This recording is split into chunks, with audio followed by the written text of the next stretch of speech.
Welcome to the channel. Welcome to the channel. Oh, the Illblurmatic. Welcome back to Illblurmatic, and today we are talking about this album and pretty much just my disappointment about this new Kanye West Donda album. Let me just start off, man. I like Kanye West as an artist. I mean, I don't necessarily agree with everything that he does, and that's like for anybody, to be honest, when it comes to certain things. But let's get right into it. I do appreciate that he named the album after his mother. I thought that was really cool, like a great way to tribute your, a parent, you know what I'm saying, naming it after an album. It is literally 27 tracks on the album, and let's talk about why I am disappointed with this album. The first thing that kind of stuck out with me with this album, it sounded too much like another album in a way. You know what I'm saying? I mean, it did take from other albums too, but let me just talk about the album that it reminded me of.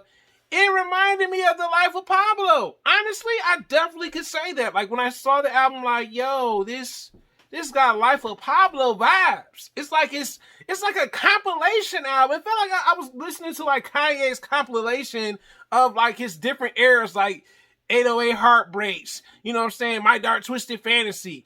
You know what I'm saying? All these different albums, Yeezus, all these different albums. I'm just like, bruh, this is Life of Pablo Part 2. I just was like, no, this is not what I wanted to hear, yo. You know what I'm saying? And I think that was the problem I had with the album. It was too reminiscent to his other project. I'm not one of those people like, oh man, I like this album because you got this. It's like, bro, like it's super repetitive. Literally. Now, let's talk about the other influences that I saw from the album as well. In some cases, it reminded me of Yeezus.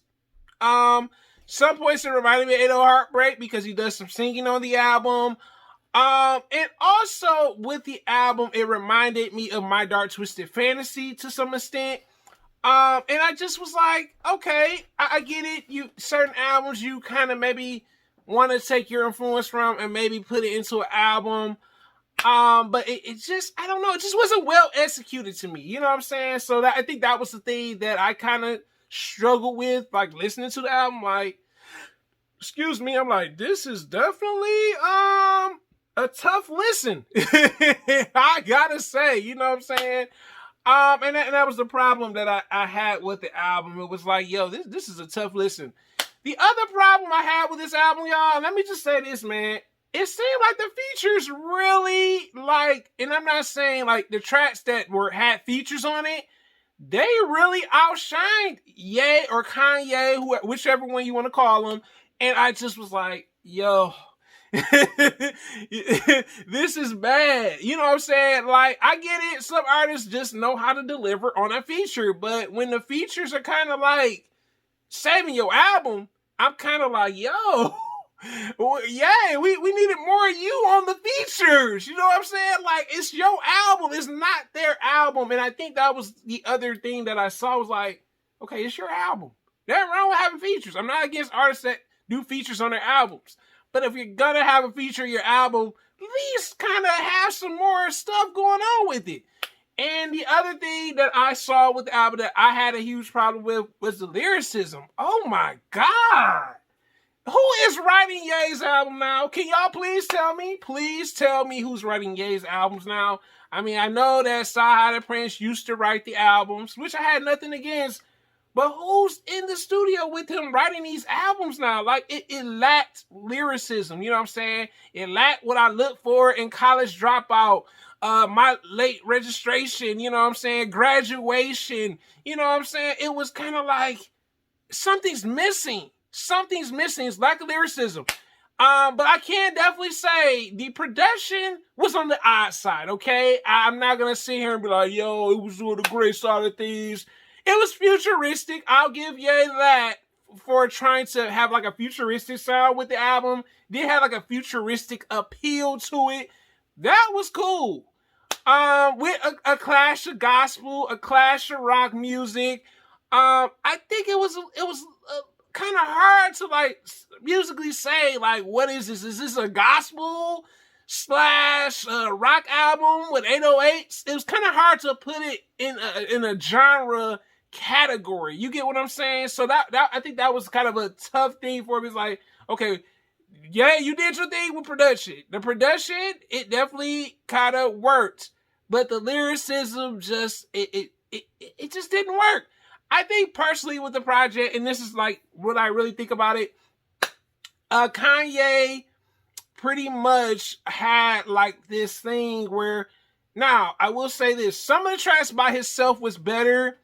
And I'm just like, why do we need part twos for his songs? That was the thing that I didn't really like. I was kind of like, you got part two? Part two for this song? Part two for that song? I was like, okay, yep. Here we go with this, right? So yeah, I get it. Some tracks need maybe a part two, part one. If you're gonna do that, make it interesting, But this is definitely not a Ye album. I don't know, man. I've been trying to try this thing with Kanye and but it's like his old category is better. You know what I'm saying? Even 808 Heartbreaks was good, but it was different. You know what I'm saying? Yeezus was different. You know what I'm saying? Late Registration was definitely different because it was indie rock in the music with soul and R&B. You know what I'm saying? I respect Kanye for kind of switching it up with the different sounds and stuff. But this just, to me, this was like the sequel to Life of Pablo. I don't care what anybody says. This is literally the sequel to Life of Pablo. And it just was like, yo, you was bringing up all this hype, talk about when Drake is dropping. And I'm just like, bruh, we need you to kind of literally get back into swing of things. I mean, I get that he lost his mother, you know what I'm saying? But it seemed like his music changed. It had its good moments, but then it started to like become a decline. Like they were good in, some of the albums that he came out with, the last few albums, I just haven't been interested in. I gotta honestly say I haven't been interested in. Even this one, and it's hard to see like an artist that you really like enjoyed when they first came out, and now it's like, what are you doing? I just like, no. So I just, like I said, it was a tough listen. You know what I'm saying? To me, the problem was the features just outshined Ye a bit too much. Too long of an album. It started to get boring. I can honestly say I got bored with it. I was just like, okay, Donda, cool. Night that he named the album after his mother. That's a great way to show your appreciation to your mother. I'm sorry, yeah. I will not be buying a physical copy. I will not be downloading. You know what I'm saying? And I get that the album had themes too. Dealt with Kim Kardashian. You know what I'm saying? Drake. You know what I'm saying? Some of his problems. But 28 tracks is a bit much, man. 28 tracks. But this is my, I guess you could say, rant/review on it. Have you heard Donda? You tell me in the comments, guys. Your boy Ill Blurmatic, and I'm out.